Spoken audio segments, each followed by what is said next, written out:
The air inside Prestige Motors was chilled, sterile, and smelled faintly of Italian leather and ambition. It was less a car dealership and more a temple dedicated to the worship of wealth, where chrome gods stood silent on polished marble floors. Sunlight, filtered through immense panes of glass, did not warm the space, but merely illuminated its expensive perfection. Every surface gleamed, every line was clean, and every person, from the salespeople in their razor-sharp suits to the customers in their casual luxury, moved with the unthinking confidence of the chosen. In the service bay, separated from this pristine world by a thick glass wall, the air was different. It was honest. It smelled of oil, hot metal, and hard work. Here, among the lifts and tool chests, David moved with a quiet efficiency that was almost invisible. His blue coveralls were worn but clean, a stark contrast to the tailored suits on the other side of the glass. He was the only black mechanic on staff, a fact that felt more like a tolerated anomaly than a point of inclusion. David didn't mind. He preferred the silent company of engines, the logical puzzles of diagnostics, the satisfying click of a part seating perfectly into place. He had a gift, a deep and intuitive understanding of machines. He could listen to an engine's whisper and hear a story of wear, stress, and need. To him, a car was not a status symbol, but a complex, beautiful system deserving of respect and care. The owner of Prestige Motors, Mr. Marcus Thompson, did not share this view. Thompson was a man sculpted from arrogance and tailored by greed. He saw cars as numbers on a spreadsheet and customers as wallets to be emptied. He strode through his dealership like a petty king, his polished shoes clicking an authoritarian rhythm on the marble. His gaze often swept over the service bay, but it never truly saw David. It saw only a cost, a necessary but distasteful part of the profit machine.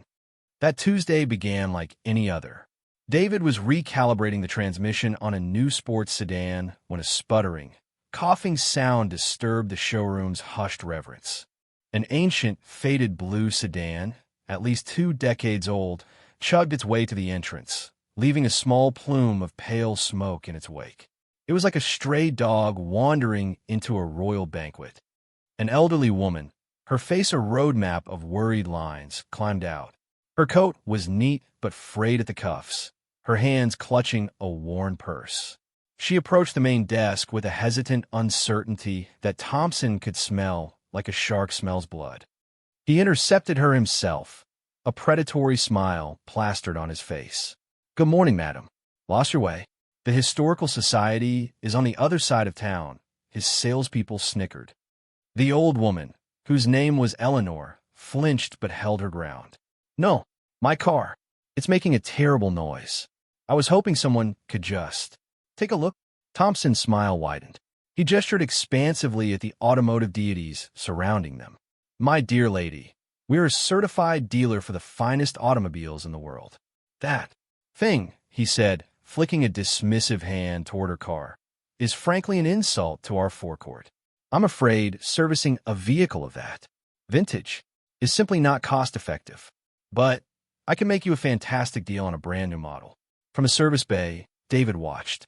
He saw the woman's shoulders slump. He saw the genuine panic in her eyes as Thompson began a high-pressure monologue about financing options and trade-in values that he knew were predatory. David had heard the sound of her car. It was a simple fix. A worn-out vacuum hose, most likely. A $10 part and 5 minutes of labor. Eleanor shook her head, her voice trembling slightly. "I can't afford a new car. I just need this one to get me to my appointments. Please." Thompson's patience evaporated. His smile vanished, replaced by a mask of cold irritation. "We are not a charity. We do not fix junk. Now, either you're here to buy, or you're here to leave." He turned his back on her, a final, brutal dismissal. The woman stood frozen for a moment, her face pale with humiliation. Tears welled in her eyes. She turned to walk away, defeated. Something inside David snapped, not loudly, but with the quiet, firm finality of a master switch being thrown. He wiped his hands on a rag, walked out of the service bay, and stepped onto the showroom floor. The salespeople stared as he crossed the pristine marble. He approached the old woman gently. "Ma'am," he said, his voice low and calm. "What kind of noise was it?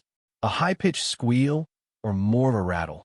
Before she could answer, Thompson spun around, his face turning a dangerous shade of purple.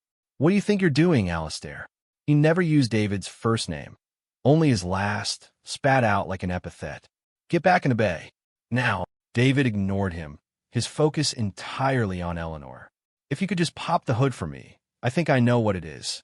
He walked with her out to the old car, the entire showroom watching in stunned silence.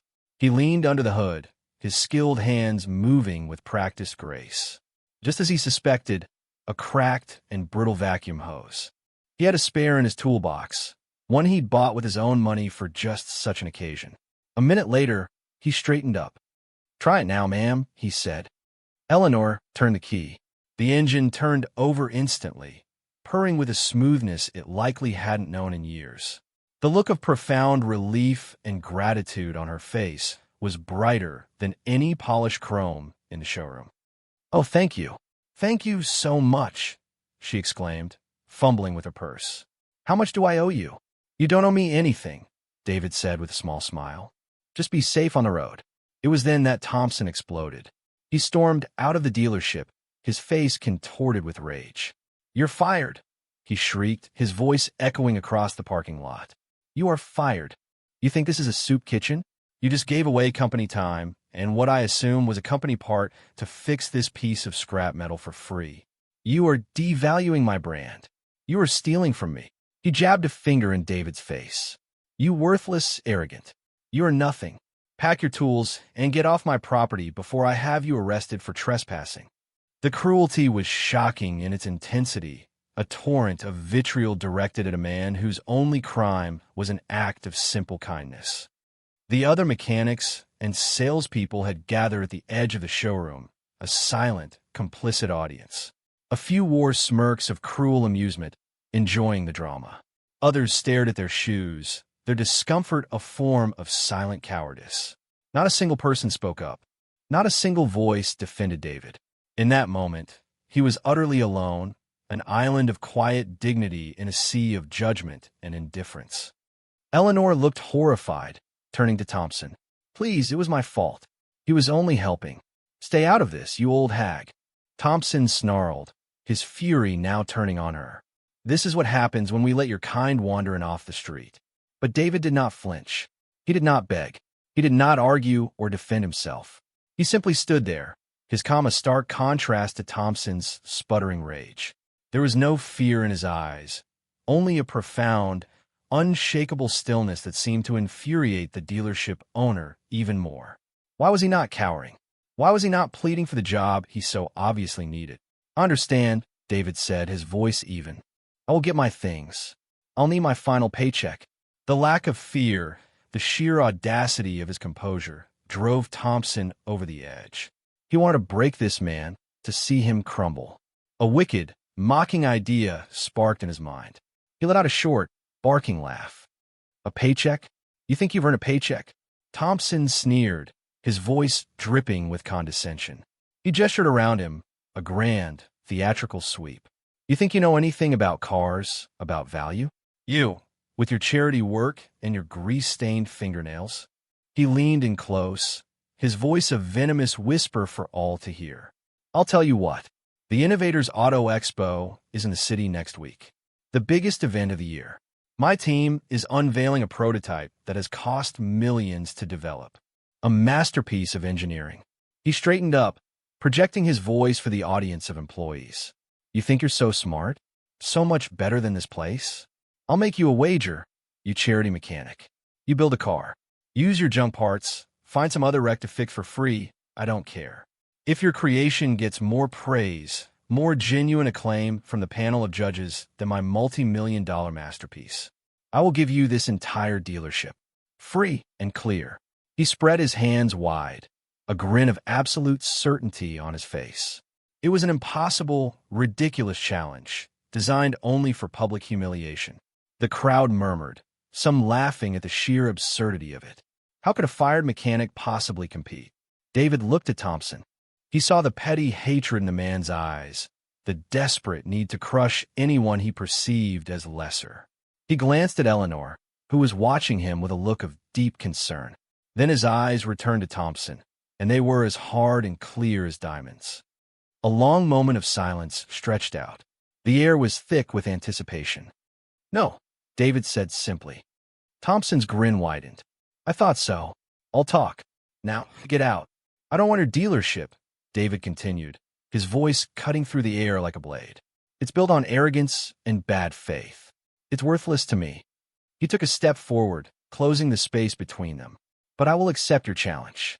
On my terms." The murmuring stopped. Every eye was locked on him. "When I win," David said, and there was no if in his voice, "you will not give me your business. You will issue a full-page public apology in the city's newspaper to this woman, by name, for the way you treated her. And you will use your personal funds to establish and finance a free automotive training program for underprivileged youth in this city. You will fund it in full for the next 10 years. He paused, letting the weight of his words settle. "Those are my stakes. Do you accept?" Thompson was momentarily stunned into silence. This was not the reaction he had expected. The mechanic was supposed to slink away in shame. Instead, he had raised the stakes to an entirely different level, turning a cruel joke into a public moral contract. But in front of his staff, his ego would not let him back down. It was still an impossible task, after all. A slow, ugly smile spread across Thompson's face. "You got a lot of nerve. Fine, it's a deal. I look forward to watching you fail, Alistair. It will be the highlight of my year." David gave a single, sharp nod. "I accept." He turned without another word, collected his toolbox, and walked away from Prestige Motors, leaving behind a baffled crowd and a smug, preening owner who had no idea he had just signed his own death warrant. As he walked down the street, the sounds of the city seemed to fade, replaced by the roar of memories. He wasn't just David Alistair, the quiet mechanic. That was a name he had chosen for its simplicity, a shield he had picked up to hide from a world that had become too loud, too demanding. As he walked, his mind drifted back 5 years to a different life, a different world. He remembered the gleaming workshops of Ethelred Automotive in the rolling hills of northern Italy. He remembered the smell of carbon fiber and high-octane fuel, the hushed reverence of engineers as they gathered around a prototype. He remembered his own hands, not covered in the common grease of a sedan, but meticulously clean, sketching complex schematics on a digital tablet. In that world, he was not David. He was Dr. Alistair. The Dr. Alistair, the prodigy who had graduated from MIT with a doctorate in mechanical engineering at the age of 24. The man who had redesigned the valve train for a Formula One team, increasing their power output by a staggering 6%. His masterpiece had been the Ethelred V12, an engine so perfectly balanced, so efficient and powerful, that the industry press had called it the heart of a god. Cars powered by his designs were the stuff of legend, owned by billionaires and royalty, celebrated for their soul as much as their speed. He had lived and breathed that world. It had been his entire identity. He had a beautiful wife, Anna, who loved his passion even if she didn't understand the technicalities. They had a life filled with promise, a future as bright and fast as the cars he designed. Then came a phone call. Anna had been driving home from her sister's house. A drunk driver in a pickup truck ran a red light. The collision was catastrophic. She was gone instantly. The car she was in was not one of his. It was a standard, safe, family sedan. It didn't matter. The beautiful, logical world of physics and engineering he had mastered had been shattered by a single, senseless act of chaos. Grief was an engine he could not understand, a machine he could not fix. The passion he had for his work curdled into ash. The roar of a V12 no longer sounded like triumph. It sounded like a scream. The gleaming supercars felt like hollow, meaningless trinkets. He couldn't stand the adulation, the awards, the endless demands for the next big thing. He had lost his own next big thing. He had lost his future. So he walked away. He resigned from Ethelred, ignored the 9-figure offers from rival companies, and simply vanished from the industry. He changed his name, moved to a city where no one knew him, and sought the quietest, most anonymous existence he could find. He took a job as a simple mechanic because he still loved the logic of machines, but he wanted to fix broken things, not create new monuments to speed and wealth. He wanted to help people like Eleanor, people for whom a car was not a toy, but a lifeline. It was a penance, a therapy, a way to find peace in the quiet hum of a well-tuned engine. For 3 years, it had worked. Until today. Today, Marcus Thompson, in his blind arrogance, had dragged the ghost of Dr. Alastair back into the light. The Innovators Auto Expo was a symphony of noise and light. It was held in the city's largest convention center, a cavernous space filled with the titans of the automotive world. Gleaming concept cars spun on rotating platforms, bathed in spotlights. Executives in expensive suits networked with champagne flutes in hand. The air buzzed with energy, ambition, and a low thrum of futuristic powertrains. At the center of it all was the Prestige Motors Pavilion. Marcus Thompson stood beside his creation, the Sovereign, a monstrously large, chrome-drenched SUV that looked more like a weapon than a vehicle. It was all sharp angles, aggressive grills, and an interior so laden with touch screens and gadgets that it resembled a consumer electronics store. Thompson was in his element, holding court, pontificating to a group of judges about its disruptive design language and paradigm-shifting user experience. "It is not merely a car," he declared, his voice booming with self-importance. "It is a statement about power, prestige, and the future of personal mobility." The judges, a panel of industry veterans and journalists, nodded politely, their faces professional masks that betrayed little. Then, a quiet announcement came over the hall's PA system. "And now, for a special presentation on the main stage. The debut of the Seraph engine." A new platform was wheeled into the central spotlight. On it was not a car, but a standalone engine mounted on a sleek, minimalist stand. It was a thing of absolute beauty.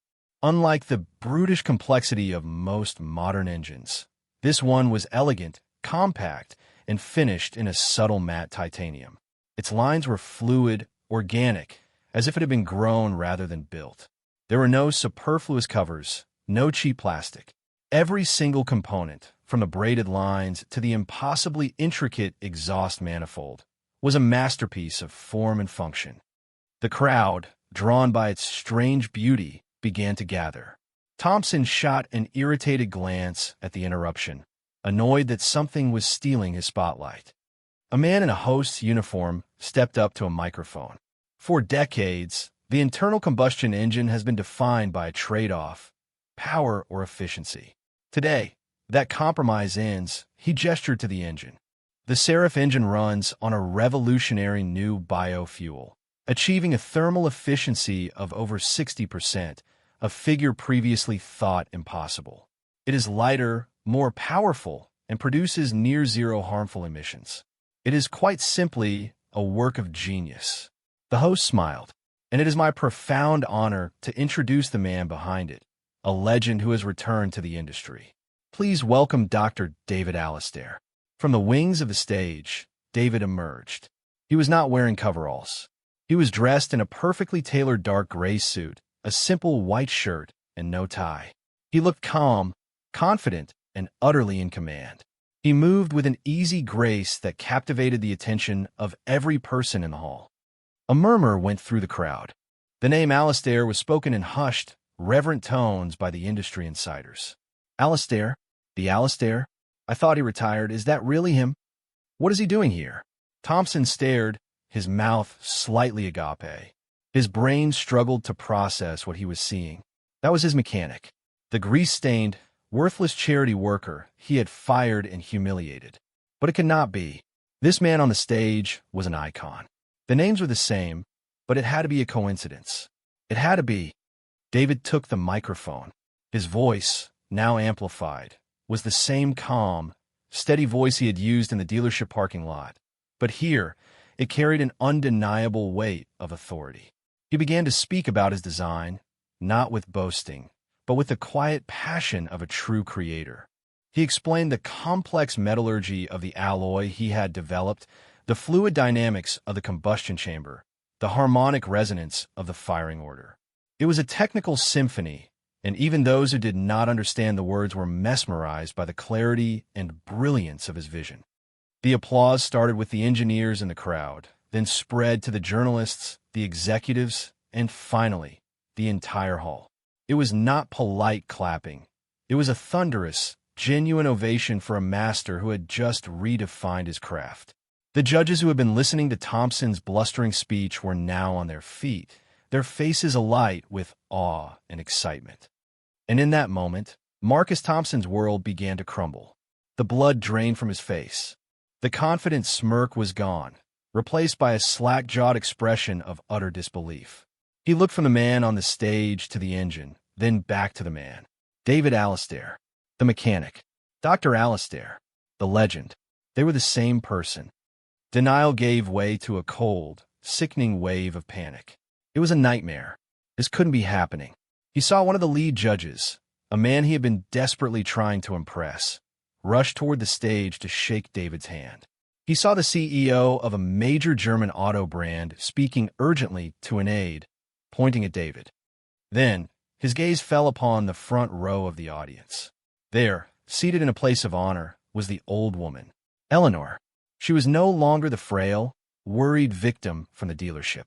She was poised, her back straight, wearing a simple but elegant dress. She caught Thompson's eye, and she gave him a small, gentle smile. It was not a smile of triumph or malice. It was a smile of pure, devastating pity. And that was the moment Thompson knew. He knew it was over. He had not just insulted a mechanic. He had insulted a king in disguise, and he had done it in front of the one person who held the keys to the entire kingdom. As the applause finally began to subside, David raised a hand for silence. The hall immediately quieted. "Thank you," he said. "The Seraph engine is more than just a proof of concept. It is the heart of a new initiative. But before I discuss that, there is a small piece of old business I need to address." He turned his gaze from the crowd and let it land, with pinpoint accuracy, on Marcus Thompson. "Mr. Thompson," he called out, his voice echoing in the vast space. "We made a wager." A giant screen behind David, which had been displaying technical readouts of the engine, suddenly flickered to life. The hushed professional atmosphere of the expo was shattered by the sound of Thompson's own voice, tinny and cruel, shouting from hidden speakers. "You are fired. You worthless, arrogant. You are nothing." The crowd gasped. On the screen, in crystal-clear security footage, was the entire scene from the dealership. They saw Thompson's sneering face as he belittled Eleanor. They saw his apoplectic rage as he screamed at David.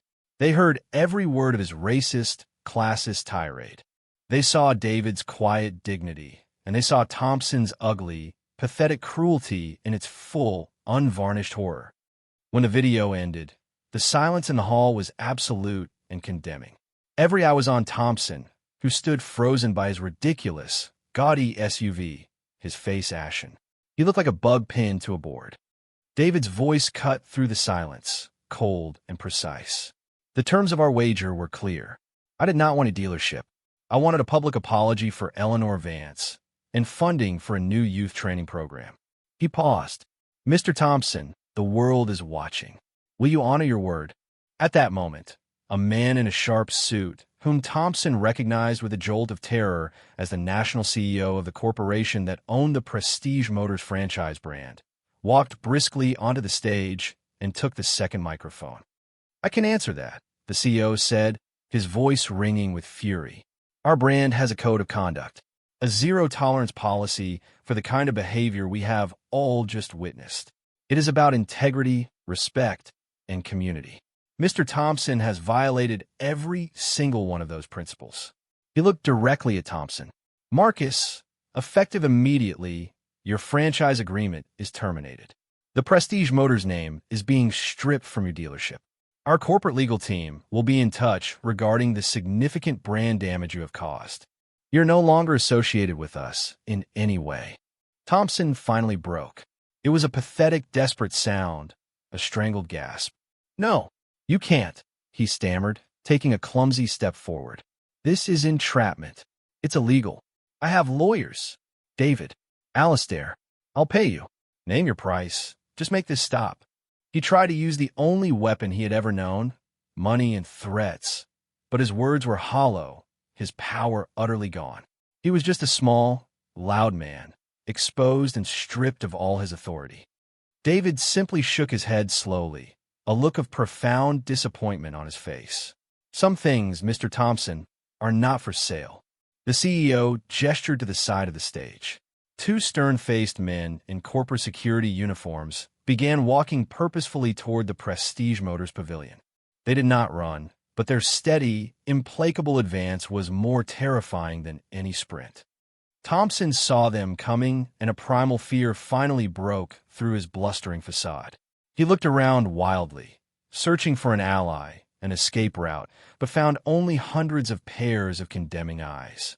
The people he had spent his life trying to impress were now watching his complete and utter unraveling. The security guards reached him. One of them spoke in a low, firm voice, inaudible to the crowd but clear in its intent.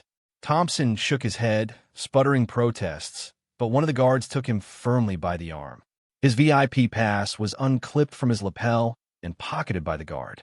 The public shaming was absolute. He was not handcuffed, but he might as well have been. He was escorted, his shoulders slumped in defeat, away from his ridiculous monument to ego, past the pavilion of his chief rival who watched with unconcealed satisfaction, and through the heart of the crowd. He was a king being frog-marched out of his own castle, stripped of his crown and robes in full view of the court. The walk from his pavilion to the exit felt like a mile. With every step, he could feel the weight of his ruin pressing down on him. Once he was gone, a profound quiet settled over the hall again. David stepped forward once more, his expression softening. A person's worth is not determined by the clothes they wear, the car they drive, or the balance in their bank account, he said, his voice resonating with moral authority. It is measured in their character, their compassion, their decency. That is true value. That is true prestige. He then turned and smiled toward the front row. Mr. Thompson made a critical error in judgment, not just about me, but about the woman he so carelessly insulted.